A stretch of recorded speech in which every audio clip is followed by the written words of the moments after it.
Todo el mundo diseña fondos de 10 años, pero la realidad es que son más largos. Estamos hablando de que para que realmente den retornos líquidos, estos fondos terminan siendo de 12, 14 años. Y creo que ahí es donde empieza a haber una desesperación del inversionista y en donde dicen dónde están las salidas. Pero hay veces que estoy meditando y que por algunos momentos me salgo de mi cuerpo y me conecto con todo. Porque me da miedo cuando me salgo de mi cuerpo y me regreso. ¿Quién es ese que dialoga con algo más? ¿Quién es esa conciencia con la que estoy como que comunicando? Me despierta a las 9 de la noche y me dice, oye Luis, hay una persona que quiere conocernos, ¿quieres ir a su cuarto?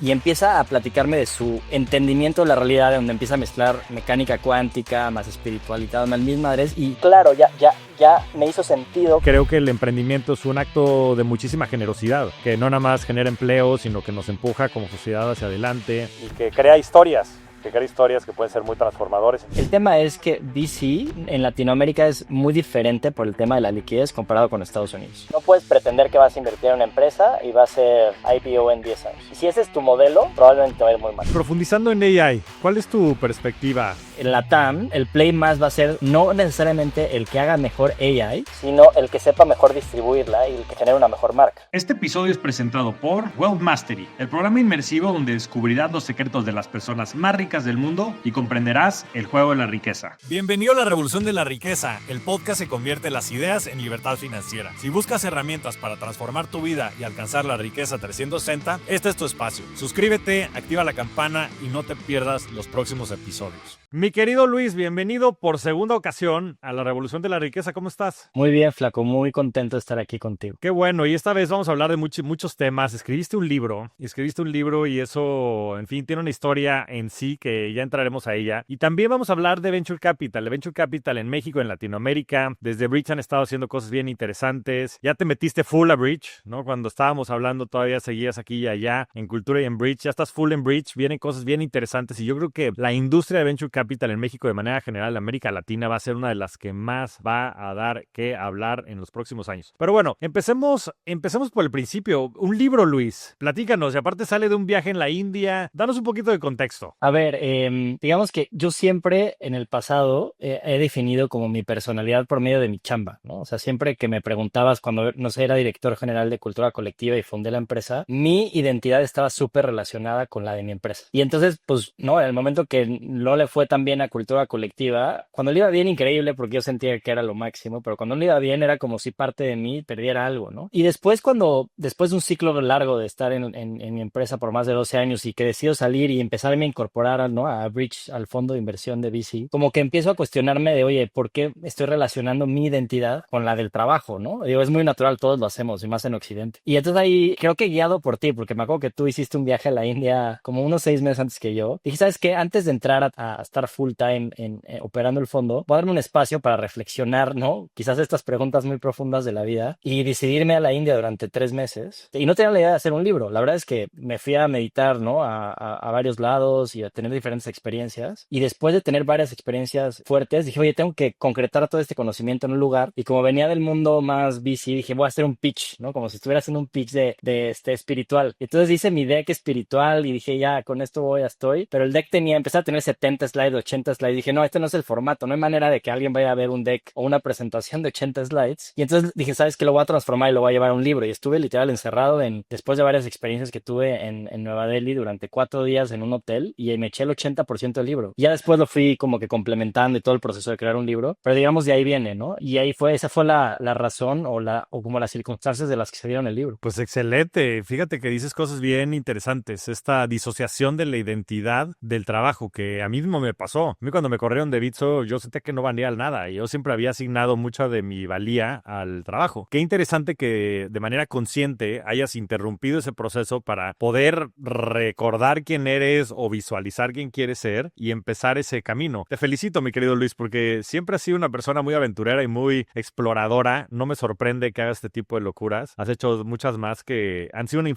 fuente de inspiración también para mí. Cuéntame más del libro. O sea, ¿qué descubriste y qué fue, en fin, lo que viste de tu camino espiritual? Yo te diría que hay 2 grandes pilares. Uno es la clásica pregunta de quién eres, ¿no? O sea, ¿qué es quién verdaderamente eres, ¿no? Que empezamos con esta identidad laboral y luego nos podemos ir profundizando mucho más. Y la segunda es un concepto que en el budismo le llaman la vacuidad de la realidad, que es como según los budistas se entiende la realidad. Entonces, para irme al primero, ¿no? Si tú quieres responder quién eres, generalmente lo que primero que la gente dice es piensas en tu nombre, ¿no? O piensas en que tú eres tu cuerpo, ¿no? Pero lo primero que decimos es, oye, si pierdes el 1% de tus células al día, en 100 días, pues estás transformando tu cuerpo y pues no podría ser tu cuerpo porque ya cambió por completo. Y luego dicen, bueno, pues soy mis pensamientos, pero tus pensamientos cambian todo el tiempo, tus emociones cambian todo el tiempo. Y hay alguien que observa esas emociones, ¿no? Hay alguien con el que estás dialogando siempre, oye, ¿por qué hiciste esto bien, Luis? ¿O por qué lo hiciste mal? Y la pregunta es, ¿quién es ese que dialoga con algo más? ¿Quién es esa conciencia con la que estoy como que comunicando? Y entonces hay un concepto bien interesante que aprendí en la India, que lo que dicen es, cada vez que tú quieres describir quién eres, lo vuelves un objeto y siempre hay un sujeto que va a observar ese objeto. Entonces, por lo tanto, es imposible describir quién eres desde el lenguaje que tenemos nosotros. Solo puedes decir lo que no eres. No soy mi cuerpo, no soy mis emociones, no soy mis pensamientos, no soy mi trabajo. Y lo que eres solamente puede ser entendido a través de los reflejos, a través de las metáforas. Y por eso casi muchos de los libros espirituales están escritos a través de metáforas e historias, para ver si en alguno de esos reflejos puedes entender quién verdaderamente eres. Y el entendimiento de quién eres es una experiencia y no es un concepto intelectual, y ahí es donde se vuelve mucho más complicado. Entonces esa es una, y la segunda, como gran pilar que tiene el libro, es el concepto de vacuidad, y lo que dicen en el budismo es que la realidad está vacía de elementos independientes. Lo que quiere decir esto es que todo existe en torno a algo más, pero nada existe por sí solo, y por lo tanto la realidad en la que vivimos es una ilusión. O sea, como dicen ahora que está de moda que todo es una simulación, pues literal es la misma conclusión a la que llegan en el budismo, que dicen, sí, todo lo que ves es una ilusión, no quiere decir que no exista, pero no es tan fijo como parece, un poco como la mecánica cuántica, ¿no? O sea, todo es una onda y en el momento que lo observas se concretiza en una partícula. Entonces, que es bien interesante porque la conclusión a la que llega el budismo es todas las posibilidades, todo es posible, todas las posibilidades existen todo el tiempo, nada más en el momento que generas el juicio, el que lo analizas, en el momento que observas, lo concretas en esa realidad. Y si partes de ahí, de esa realidad como ilusoria en la que vivimos, entonces puedes transformar la realidad en lo que quieras. Lo que me adentro es, bueno, entonces, ¿cómo transformas la realidad, no? Si te das cuenta del código, ¿cómo editas el código de la realidad? Y un poco el libro lo que explora es estos acercamientos que todavía no lo descubro. Me encantaría ya decirles cuál es la clave perfecta para editar la realidad, pero el libro es un acercamiento para entender cómo puedes, a través de este conocimiento, empezar a editar la realidad. Wow, pues eso suena muy interesante.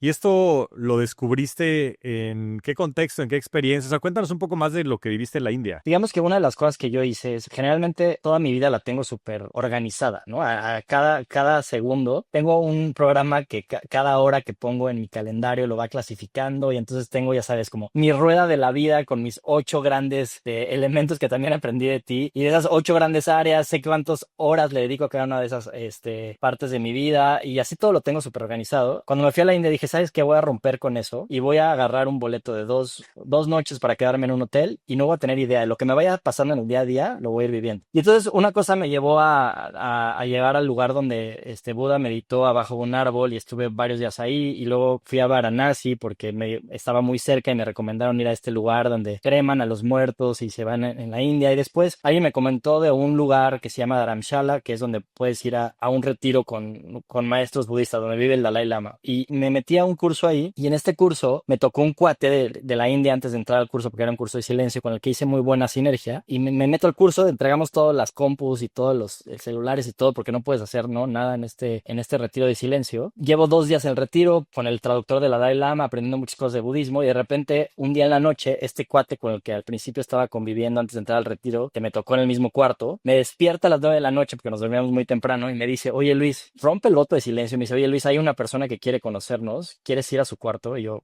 este cuate está rompiendo el voto de silencio, ¿lo rompo o no? Y yo, lo voy a romper. Dije, bueno, vamos. Me meto a un cuarto donde hay un maestro que nos empieza a decir, oye, ¿saben por qué están aquí? Y yo le digo, no, pues no sé. Y se les voy a explicar por qué están aquí. Y empieza a platicarme de su entendimiento de la realidad, donde empieza a mezclar mecánica cuántica, más espiritualidad, más mil madres. Y como que muchas cosas de las que había aprendido en mi vida, en esa hora fue como, claro, ya me hizo sentido como que cómo congeniar todas estas ideas en un solo lugar. Y después me fui a dormir de nuevo y me levanto al día siguiente y dije, oye, soñé esto, fue real, porque yo estaba dormido y estamos en un retiro de silencio. Bueno, esta persona sí era real porque luego la vi ahí en el retiro. Pero luego lo que me pasó, ahí para llegar al final del qué es lo que detonó el libro, es que acabamos el retiro y este cuate que me despertó y con el que conviví antes de entrar al retiro me dice, oye Luis, me gustaría llevarte a los Himalayas, a que conozcas ciertos lugares de meditación a la mitad de la nada. Le dije, pues vamos, yo estaba en ese en esa idea de hacer lo que me dijeran. Y un día me lleva estamos a la mitad de las montañas en un pueblito de 30 personas y me empieza a decir, oye Luis, ¿por qué tú crees que no has logrado liberarte? ¿O por qué no crees que has logrado, ¿no? Tu despertar de conciencia. Y yo le dije, pues es que no tengo ni idea qué es, ¿no? Si me explicas qué es, pues igual en una de esas me dice, bueno, ¿qué crees que sea? Le dije, hay veces que estoy meditando y que por algunos momentos siento como que mi cuerpo, me salgo de mi cuerpo y me conecto con todo. Yo creo que por ahí va, pero no estoy seguro. Y si luego, ¿por qué no te quedas en ese estado? Le digo, no, porque me da miedo cuando me salgo de mi cuerpo y me regreso. Sí, ¿por qué te da miedo? Y como que me fue destrabando cosas y de repente empecé a sentir una energía que se llenaba de mi cuerpo así desde abajo hasta arriba, hasta llegar a la cabeza. Y en el momento que estaba llegando a la cabeza esta energía me dio tanto miedo que me fui corriendo a mi cuarto y me encerré. Y me levanto el día siguiente y este cuate me dice, ¿ya estabas ahí? ¿Por qué te fuiste? Ya estabas ahí a punto de lograrlo. Y yo le dije, no, me dio miedo. Y me dijo, no te preocupes, tú vas a regresar aquí. No se refería como a ese lugar físico, sino como a ese estado. Y se ve que todavía tienes que experimentar algunas cosas en la vida, pero tú vas a regresar aquí. Ya se acabó el viaje, vámonos de regreso. Y entonces ahí es cuando regreso a Nueva Delhi y digo, no manches, o sea, ¿cómo le hago para describir todo esto que viví a nivel abstracto, ¿no? Porque en mi libro no habla nada de mí, habla más bien de la filosofía. Y entonces ahí es donde empecé a hacerlo el deck y ya terminé escribiendo, ¿no? El libro. Pero por ahí viene toda esa historia, ¿no? Wow, pues qué gran viaje, mi querido Luis. Enhorabuena por eso. Fíjate que Michael Stinger, no sé si lo hayas leído, de Untethered Soul, describe pues la conciencia o el ser de una manera que a mí me ayuda a comprenderla, que es pues el que observa, el que observa que piensa, el que observa que siente, el que observa que hace, ¿no? Que siempre pues existe esa conceptualización, aunque es un tema medio abstracto, pero a mí no me ha tocado el tener ese tipo de experiencias en estados no alterados de conciencia, pero en estados alterados de conciencia, en los procesos que he hecho con psicodélicos, sí he llegado a ese nivel y es una experiencia mística, es espiritual, ¿no? No eres nada y eres todo y es inefable, como bien dices, no es un concepto que racionalmente puedas comprender, porque aparte ni siquiera creo que esté pensado así este universo. Yo creo que la gran tragedia de Oriente y de Occidente ha sido la separación que hemos tenido, y en Occidente el gran René Descartes en la Edad Media nos condenó con su gran frase célebre de pienso luego existo, y en Occidente es la única manera de que conceptualicemos la realidad, si la podemos comprender desde la razón. Y es interesante porque en Oriente es todo lo contrario y te tocó vivirlo, ¿no? O sea, qué paradoja más fuerte que el que la muerte sea una celebración en Varanasi. ¿Cómo eso podría hacer sentido acá? Pero pues en la India así es, ¿no? Y todos los dioses son totalmente contradictorios. Shiva es el dios de la destrucción y de la creación. ¿Cómo podría ser eso real, no? Y bueno, en el budismo y en corrientes filosóficas orientales como el Zen, pues tienen estos famosos koans, ¿no? Estas paradojas que son imposibles de comprender, ¿no? Como cómo suena un aplauso que se hace con una sola mano. Pues es inconcebible y nuevamente es parte también de la realidad que simplemente no tenemos la capacidad de ver. Pero bueno, ahora entremos al segundo tema. Esa me encantó, porque a mí la física cuántica siempre me ha fascinado, pero hay algo que termino sin comprender. O sea, lo entiendo conceptualmente, pero ya cuando lo quieres bajar a la práctica, y me pareció súper interesante lo que estabas comentando sobre, ya no me acuerdo cuál era el término, del budismo. Pero a ver, cuéntanos un poco más sobre ese track. Algo que creo que está muy interesante del libro es, yo tengo un background, ¿no? Matemático y numérico, y entonces una de las cosas que dije, oye, no quiero hacer un acercamiento a la espiritualidad desde un punto de vista como esotérico y que nada más decirte como que frases bonitas y que te lleguen, sino más bien quiero tratar de hacer una demostración matemática como si estuviera yéndome paso por paso para darte a entender como que tú también eres, ¿no? Parte de este todo, o tú también eres Dios, o tú también eres, ¿no? Parte de esta onda. Y entonces una de las analogías que mezclo mucho es esta parte de todos somos como que onda y partícula al mismo tiempo. Entonces eres partícula cuando te identificas a través de tu ego y sientes que eres tú, Javier, y eres una persona, ¿no? Y eres Javier, el que es el locutor de este podcast, ¿no? Y el director de Revolución de la Riqueza. Y ahí eres una partícula porque te estás identificando contigo. Pero luego hay veces que a través de la conexión y el amor y, no sé, puede ser a través desde el acto sexual o hasta cuando estás ¿no? Muy concentrado escuchando una canción o haciendo ejercicio o lo que sea, que de repente te sientes como parte del todo. Y ese es el estado de onda, ¿no? Que te hay en la física cuántica. Entonces, es lo bonito, o sea, lo que dice la física cuántica es que somos onda y partícula al mismo tiempo. Y creo que eso pasa lo mismo con nosotros. Somos a veces que te identificas como partícula, pero también puedes tener momentos de que te sientes como onda y parte de un todo. Ya. ¿Crees en Dios? Sí, o sea, después de todo esto, 100%. ¿Y qué es Dios para ti? A ver, creo que en el fondo, o sea, la conclusión a la que llegué es que todos somos una sola conciencia, que cuando te quitas lo que le llaman en la India el ocultamiento de la realidad, que es como que el ego lo que te da esta capacidad de sentirte como una persona, ¿no? Si no tuvieras el ego y tuvieras que experimentar la realidad completa, sería demasiado, o sea, no puedes experimentar tantas cosas al mismo tiempo, pero si puedes quitarte ese velo de la realidad o ese ocultamiento, te das cuenta que estás conectado con todo y todos somos parte de una sola conciencia universal. Y entonces, ¿qué es lo que creo? Creo en eso, creo en esa sola conciencia universal en donde todos estamos conectados. O sea, en el fondo yo soy tú y tú eres yo y todos somos parte de esta misma cosa. Y la única forma te das cuenta a través de las emociones positivas, del amor, ¿no? De la compasión. Cuando amas a alguien, te sientes cada vez más conectado y no encuentras las diferencias entre tú y la otra persona. Las negativas te alejan, ¿no? De esa conexión. Entonces, creo en eso. Para mí, ¿qué es Dios? Dios es esa conciencia universal en donde todos estamos conectados. Por lo tanto, o sea, nosotros somos Dios. O sea, tú eres Dios, yo soy Dios,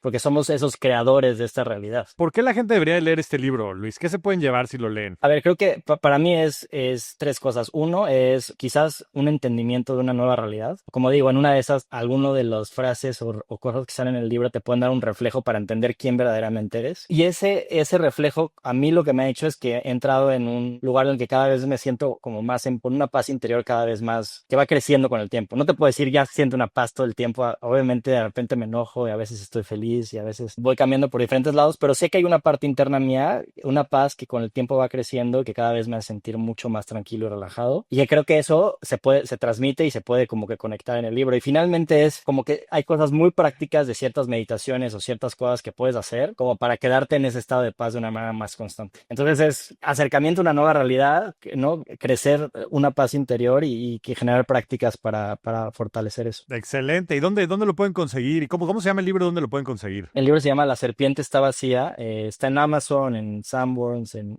librerías, en general en muchas librerías en todo México. Va, pues vamos a poner la liga de Amazon para que lo puedan buscar en la descripción del podcast. Y de verdad, hay pocas personas que yo conozco tan interesantes como Luis, tan multidisciplinarias, tan reflexivas y también tan exploradoras y aventureras. Entonces, yo sin duda lo voy a comprar, mi querido Luis. Me interesa mucho escuchar todo lo que has descubierto y también ponerlo en práctica, porque yo coincido contigo. Yo creo que somos Dios y todos en conjunto estamos creando el universo y bueno, pues algún día veremos si eso es cierto o no cuando trascendamos. Por último, ¿qué piensas de la muerte? O sea, con todas estas reflexiones y con este estudio del budismo, ¿qué opinas que pasa cuando morimos? Pues creo que la muerte, y ahí sí coincido con las religiones de la India, es el momento perfecto porque estás transicionando de este estado de partícula a estado de onda. Y es el momento en el que te puedes dar cuenta de que estás conectado con esta conciencia total. Entonces, si lo ves desde ese punto de vista, es de las transiciones o la transición final de la vida, es un momento increíble porque te vas a conectar con la totalidad. Entonces, en vez de verlo como qué miedo morirme, creo que hay que verlo como, no es que me quiera morir mañana, pero cuando me llegue el momento, es qué gran momento va a ser el momento que me muera porque voy a regresar a conectarme con la totalidad. Eso es lo que creo. Y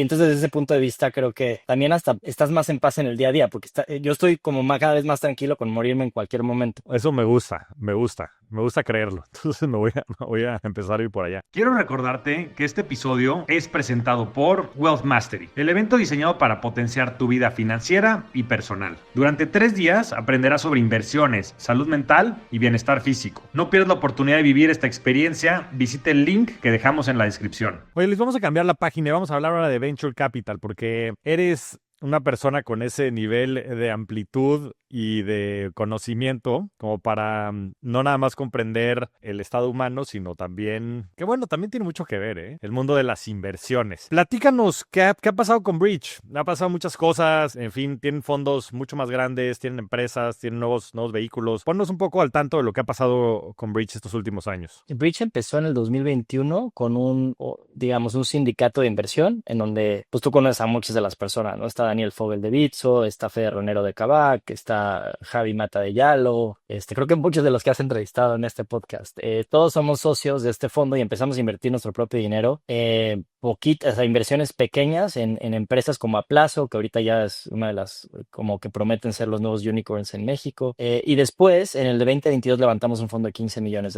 Ahí entraron inversionistas como Tiger Global o FEMSA a invertir con nosotros y hemos hecho buenas inversiones como, no sé, Nico, estos de cuates de paneles solares o Darwin que hacen AI agents para ventas. Y va muy bien. Llevamos 3 años. Yo, digamos, full time llevo más de 2 años ya operando el fondo en conjunto con Patricio. Y ahorita estamos justo en esta transición en donde estamos, como decíamos antes del podcast, por anunciar una gran noticia en donde vamos a terminar haciendo un fondo que va a ser de los más interesantes que hay en México hacia adelante. Entonces eso está por anunciarse en las siguientes semanas. Eso va a ser muy interesante, creo que va a ser una gran noticia para toda la industria, porque creo que va a elevar el nivel de compromiso y también de potencial en la región. Entonces, pues ya estaremos pendientes de esta gran noticia que se dará a conocer en las próximas semanas. Platícame un tema, o sea, yo creo que el elephant in the room en la industria venture capital siempre en México y en la región ha sido las salidas. O sea, ¿cómo ves tú ese componente? Porque, en fin, y ahorita entraremos a más detalle, pero tú has hecho también mucha investigación sobre los proyectos que han sido exitosos y los que no. Pero bueno, empecemos por el top of the funnel. ¿Tú qué opinas de las salidas? ¿Se darán, no se darán? ¿Cuándo crees que se den? Ha habido muchos rumores de que si Clip sale este año o no. ¿Cómo lo ves tú? A ver, creo que lo que pasa mucho en Venture Capital, y que creo que eso es algo, no nada más México, Latinoamérica, sino es a nivel mundial, es que todo el mundo diseña fondos de 10 años, pero la realidad es que son más largos. Estamos hablando de que para que realmente den retornos líquidos, y en Estados Unidos también, estos fondos terminan siendo de 12, 14 años. Y que creo que ahí es donde empieza a haber una desesperación del inversionista y en donde dicen dónde están las salidas. Ahora, obviamente también particularmente tiene sus complejidades, ¿no? Latinoamérica. A ver, yo te diría que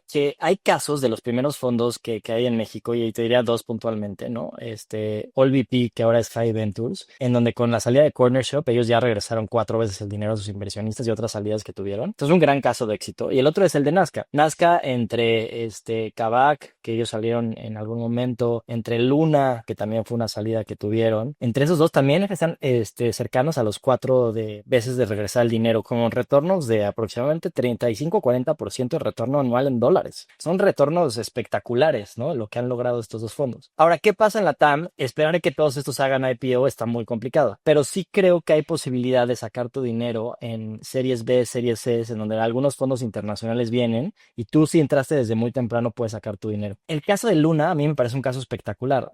Algo que pasa en Latinoamérica es que las empresas son tan rentables, las empresas de retail, o sea, los Liverpools son mucho mejores que los Nordstrom en Estados Unidos, en Latinoamérica, y por lo tanto tienes tantos buenos rendimientos que puedes pedir un préstamo y recomprar a tus inversionistas, que es el caso de Luna. Este dato me parece espectacular. Nazca va a hacer más rendimientos a sus inversionistas a través del retorno de Luna que del de Kavak, porque Luna literal tiene tantas utilidades que pidió un préstamo y con ese préstamo recompró a sus inversionistas. Entonces, creo que ese tipo de cosas son particulares de la región de Latinoamericana, donde quizás en Estados Unidos hacer es como estos leverage buyouts no son tan sencillos, pero en México creo que se pueden dar ese tipo de cosas. Entonces, y pues sí, en alguna de esas le puedes pegar como los Casexa, quizás un IPO como el de Nubank, pero creo que en la TAM va a ser una combinación de factores. Va a ser, quizás por ahí tienes un IPO si te va increíble, pero no puedes depender de eso. Tienes algunas salidas en secundarios y por ahí quizás algún leverage buyout, y en una combinación de eso sí te pueden dar retornos bien interesantes los fondos. Ahora, respondiendo puntualmente, creo que sí se viene un periodo bien interesante en el que yo creo que todo el tema de VC es un tema, bueno, en general en el mundo todo es un tema de narrativas y lo conoces tú perfecto, ¿no? Todo es, como dice Yuval Harari Noah, todo es una historia y el chiste es qué tan buenos somos para contar esa historia. Creo que el VC ahorita en Latinoamérica ha pasado por una etapa muy complicada, y cuando empieza a ver estas historias de salidas como la de Clip, como la de Beats o como varias que se vienen en camino, ahora la historia va a ser como de estos grandes inversionistas que además retornaron muchísimo dinero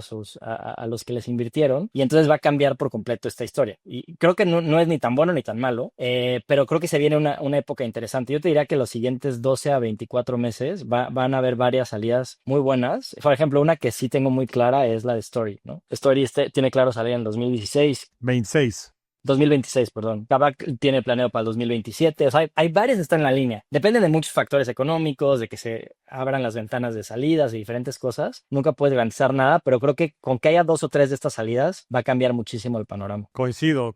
También tenías otro análisis que me acuerdo nos presentaste o me platicaste hace como 6 meses sobre dónde estaban los retornos, porque analizaron ustedes desde Bridge justo eso de, en fin, cuáles habían sido los proyectos exitosos. Creo que habías encontrado que si entrabas en series, no me acuerdo si era pre-seed o lo que fuese, podía salir en las series A's, B's con retornos muy interesantes. Platícanos más de ese análisis que hicieron. Creo que las ventanas en Latinoamérica, el tema es que VC en Latinoamérica es muy diferente por el tema de la liquidez comparado con Estados Unidos. No puedes pretender que vas a invertir en una empresa y va a ser IPO en 10 años. O sea, si ese es tu modelo, que piensas en mercados perfectos, probablemente te va a ir muy mal. Entonces, creo que la TAM lo que haces es inviertes muy temprano, desde pre-seed te quedas con porcentajes interesantes de las empresas. Tienes que ser muy bueno para seleccionar esas empresas porque si no tienes una tasa de supervivencia muy baja. Y si logras tener una buena tasa de supervivencia, entonces cuando llegas a series B, puedes tener salidas a través de secundarios porque es para entrar en los fondos de Estados Unidos y fondos de growth, ¿no? Los General Atlantic, los Riverwoods de Miami, ¿no? Los grandotes llegan en esas series B.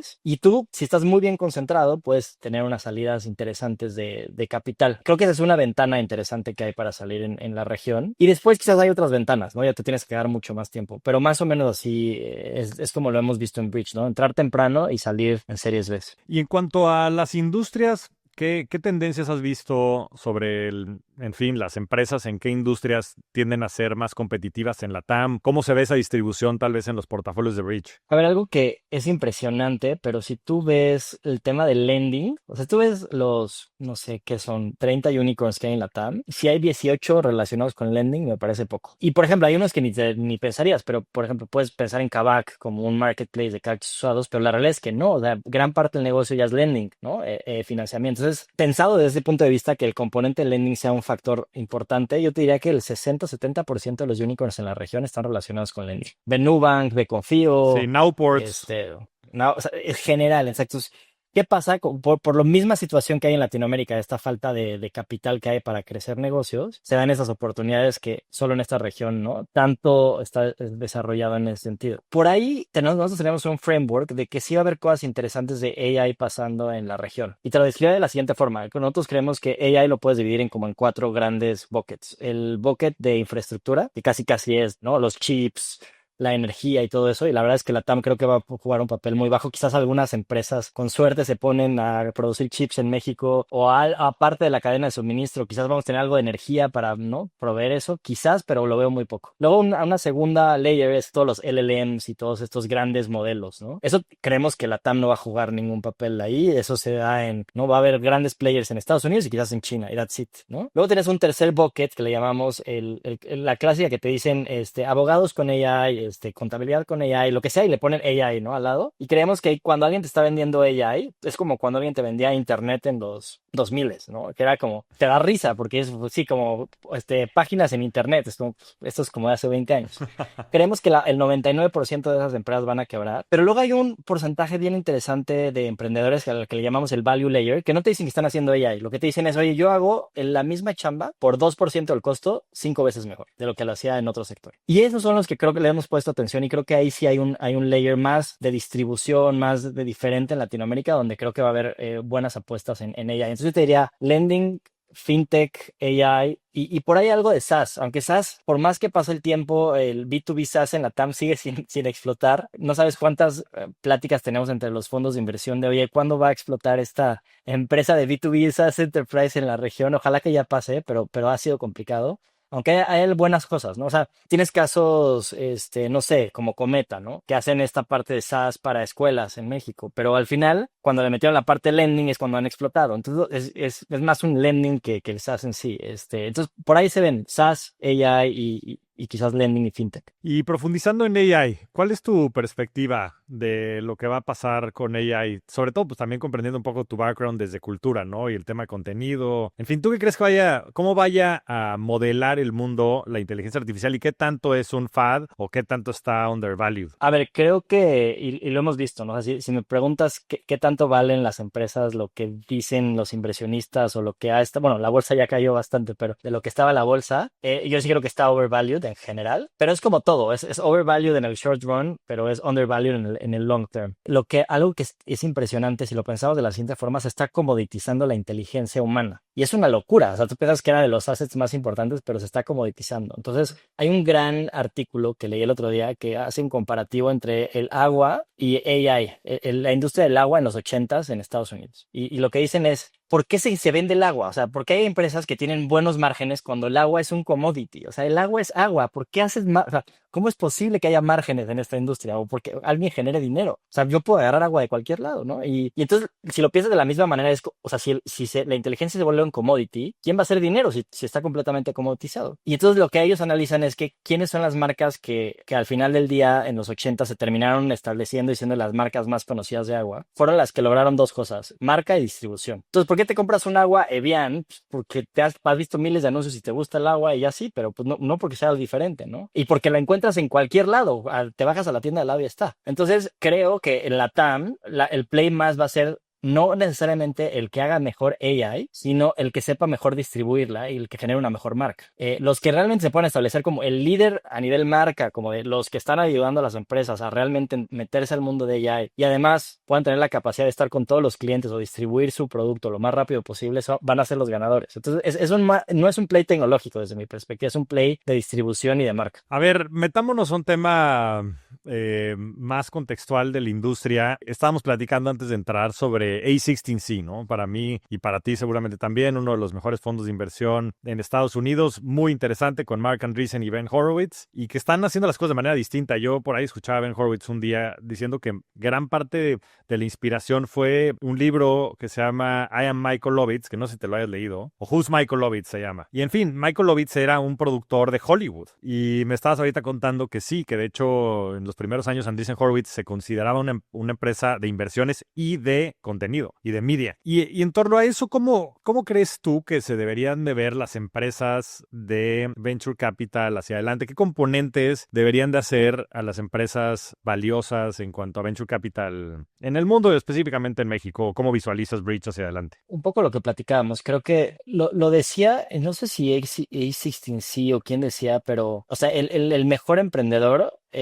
o el mayor superpoder que puedes tener es ser un buen storyteller. Si sabes contar historias, puedes hacer lo que quieras en esta vida, ¿no? Porque, es más, me voy a conectar las dos partes del podcast. Si asumimos que la realidad es una ilusión y que todo, digamos, existe de manera ligada con todas las demás partes, el que sabe contar historias es el que sabe, digamos, editar la realidad y transformarla hacia su propio como rubro, ¿no? Como decían Steve Jobs, que, ¿no? Como describían en su libro, que se metía en este lugar en el que fragmentaba y movía la realidad para que todo el mundo se acercara a lo... El Reality Distortion Field, ¿no? Exacto, el Reality Distortion Field. Entonces, creo que hay veces que muchos emprendedores, desde mi perspectiva, sobrevalúan el componente quizás técnico, el componente de experiencia y subvalúan la capacidad que tienen para contarle esa historia, y no nada más al inversionista, sino a sus clientes, sino esa misma historia contársela también a sus proveedores y a la gente con la que trabajan. Los buenos líderes son estos personajes que son capaces de distorsionar la realidad a través de las historias que cuentan. Entonces, creo que sí tiene que haber cada vez mejores storytellers. Yo, por ejemplo, te podría decir que a nivel personal, un momento que transformó mucho cultura colectiva fue, yo estudié matemáticas y era un nerd de biblioteca, ya sabes. Y llegó un momento que cuando me di cuenta que tenía 200 personas en mi empresa y las tenía que operar y manejar, fui, ¿cómo me voy a comunicar de manera efectiva con ellos? Y tomé clases de actuación y de hablar en público. Y a partir de esas clases, literal, se transformó mi comunicación y muchas cosas de afuera se transformaron. Entonces, creo que hay un componente ahí bien importante, digamos, como de contenido, de marca y de valor. Y pensándolo en un framework diferente, hay un muy buen libro que se llama The Seven Powers, ¿no? De un autor que se llama Hamilton, que habla de cuáles son tus barreras de entrada más importantes que puedes generar a largo plazo. Y menciona muchas, ¿no? O sea, network effects, otra que son el tema de tener una cadena de procesamiento preestablecida, como la que tiene Nvidia y así. Pero la que dice que es la mejor y la más importante de todas es el tema de la marca. Esa es la que más, es la que más te dura con el tiempo. Y entonces una de las cosas que hizo es como, por ejemplo, compara una bolsa de Louis Vuitton. Alguien puede hacer la misma bolsa con los mismos elementos, con los mismos materiales, pero una te la pueden vender 50 o 100 veces más cara que la otra. ¿Por qué? Por la marca, no hay más. Ese es el poder que tiene una marca, y además una marca que puede durar 200, 300 años, ¿no? Con esa validez de mercado. Entonces, creo que si lo pensamos desde este ángulo,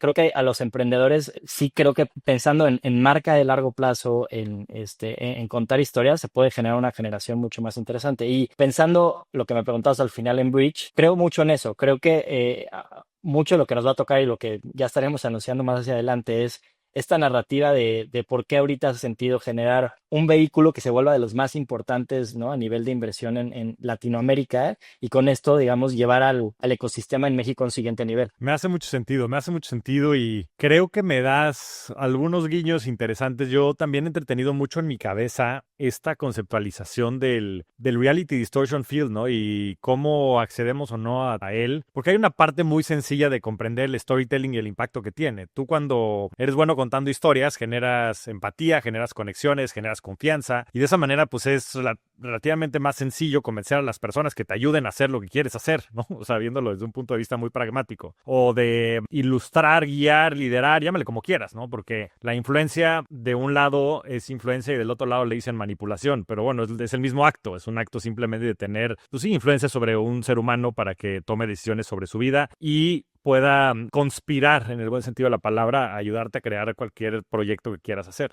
o cualquier idea que tengas en la cabeza. Y eso es desde el punto de vista como muy pragmático, ¿no? Eso no necesitas comprender la física cuántica, ni mucho menos esta dualidad de la cual hablas en la filosofía budista. Pero ¿qué tal que va mucho más allá de eso? ¿Qué tal que no nada más es un tema de convencer a las personas, sino es que se den las condiciones correctas en un entorno caótico como el que vivimos? Estas famosas coincidencias, ¿no? Que después la gente que es más apegada a las religiones tradicionales les llaman diosidencias. Y de repente te empiezan a pasar estas cosas que dices, madres, ¿no? Y esto que te pasó de que te despertaron en la noche y te fueron a contar estas historias que suenan cuasi mágico, espiritual, que es inexplicable. ¿Por qué pasó eso en ese momento, en un lugar totalmente arbitrario? Tú no tenías por qué estar ahí, esa no era tu camino y de repente ahí estás. O sí, o siempre fue tu camino y siempre estuviste destinado a estar ahí, ¿sabes? Entonces, ¿qué tanto de eso es también por nuestra incapacidad occidental de poder creer en la magia, ¿sabes? Y en las dualidades y en estas cosas que no podemos comprender. Porque de algo sí estoy totalmente convencido. Claramente con esta forma de pensar nunca vamos a descubrir ¿por qué estamos aquí? Yo no creo que los vectores sean como los comprendemos. Yo creo que hay muchas cosas que no entendemos. Yo creo que probablemente ni siquiera es hablar en términos físicos, ¿no? De comprender qué es este objeto llamado computadora o qué es este objeto llamado cuerpo y por qué está aquí. Tal vez lo estamos viendo de manera incorrecta y tal vez no lo deberíamos estar visualizando en materia. Tal vez lo deberíamos estar visualizando en energía, en tiempo, en otras dimensiones que simplemente no comprendemos. ¿Y qué tanto, por no creer en la magia, estamos limitando nuestra capacidad de actuar y de acción? O que tal vez pues hay personas que simplemente están más evolucionadas o que intuitivamente saben eso y son las personas que están moviendo al mundo y no porque tengan tal vez una comprensión más amplia, sino porque intuitivamente saben que ese es el camino. Pero bueno, nos deja una puerta abierta interesante para pensar y para reflexionar, para leer tu libro y para seguir ayudando y apoyando pues, a la industria de inversiones en México. ¿Qué sigue? ¿Qué sigue para ti, mi querido Luis? Oye, nada más complementando, porque justo me vino a la mente una muy buena frase, que seguro la has visto por ahí, de Henry Ford, que dice, que creo que complementa la parte de él como gran empresario inversionista, pero como también esta capacidad de crear la realidad o de distorsionarla, ¿no? Que decía, tanto que si crees que puedes como que no, estás en lo correcto. O sea, él tenía clarísimo que la creencia generaba la realidad y no al revés. Y a ver, si me voy a poner más católico, si quieres, o para poner otro ejemplo, pero hay una gran frase de Jesús que dice, dichosos los que han creído y no han visto. Porque, otra vez, a través del creer se genera lo de afuera, no al revés. Pero bueno, a ver, creo que esto es sumamente relevante porque eso es lo que, si tú logras, digamos, a través de tu storytelling o a través de tu intención o a través de lo que vas proyectando, no nada más tener un beneficio personal, sino un beneficio colectivo, creo que eso apoya y ayuda a todos, ¿no? Tanto en la parte de inversiones como en general en todos lados. Yo fielmente creo que el tema de Venture Capital, más allá de que si a veces está de moda o no está de moda, sí creo que la región necesita un impulso de innovación en donde cada vez haya más innovación en la región y que México no nada más sea conocido por el fentanilo, ¿no? Que México sea conocido por que también tiene 3 o 7 o 10 unicorns y que también están en bolsa en Estados Unidos y que han innovado y que tenemos todas estas empresas, ¿no? Por los Bitsos, por los Kavaks, por todos estos, ¿no? Entonces, creo que también hay si a mí me preguntas hacia dónde va, hacia dónde vamos, hacia dónde yo me encantaría proyectar hacia adelante, es eso, es cómo le hago para cada vez tener una historia más poderosa en la que contagia más gente de creer que esta región tiene la capacidad de ser una región innovadora y transformarse hacia el futuro. Me encanta y te animo a compartir más, a compartirte más, porque porque para mí es una dicha ser tu amigo y tenerte cerca, querido Luis. Siempre que platicamos me haces que me explote la cabeza y además sé que viene de un buen lugar, sé que viene de un lugar de servir, de aportar, de ayudar, de amar, de compartir, y me encanta que hayas escrito este libro. Lo voy a leer y seguramente me dejará muchísimas reflexiones, y también me encanta todo lo que están construyendo en Bridge y todo lo que viene hacia adelante, que sé que vienen noticias muy importantes porque necesitamos más Luises Enríquez, y necesitamos que compartas más, y necesitamos más todo, necesitamos más ejemplos y más historias de éxito que impulsen a las nuevas generaciones a querer emprender. Por eso para mí es tan importante que estos famosos unicornios triunfen, porque eso inspira a la gente a querer ser Daniel Fogel, a querer ser Javi Mata, a querer ser Luis Enríquez. Y creo que el emprendimiento es un acto de muchísima generosidad, que no nada más genera empleo, sino que nos empuja como sociedad hacia adelante y que crea historias que pueden ser muy transformadores. Entonces celebro todo lo que está haciendo en Bridge, y celebro también este nuevo descubrimiento y esta nueva creación en tu libro, que estoy seguro que será el primero de muchos, mi querido Luis. Muchas gracias por estar aquí con nosotros. ¿Dónde te puede buscar la gente? ¿Dónde te pueden encontrar? O sea, a ver, en mis redes sociales estoy como Luis Andrés Ebri en todos lados. Okay. Pues que te busquen, y ya te dejo la semillita por si quieres empezar a ser todavía un poco más público, porque creo que sería interesante que la gente te conociera más. Tienes mucho que aportar, mi querido Luis. Venga, buenísimo. Feliz, ya estaremos pensando en algo. Seguro, igual hasta hacemos algo en conjunto. Eso, ¿por qué no? Buenísimo, mi querido Luis. Pues enhorabuena por el libro, enhorabuena por todo lo que están haciendo en Bridge y por todo lo que viene. Te mando un gran abrazo. Igual, gracias, flaco. Gracias por acompañarnos en otro episodio. Si te gustó, dale like, suscríbete y activa la campana para recibir notificaciones. Comparte este video con alguien que quiera transformar su vida. Recuerda que generar riqueza es chamba de todos. Este podcast es una producción de Sonoro.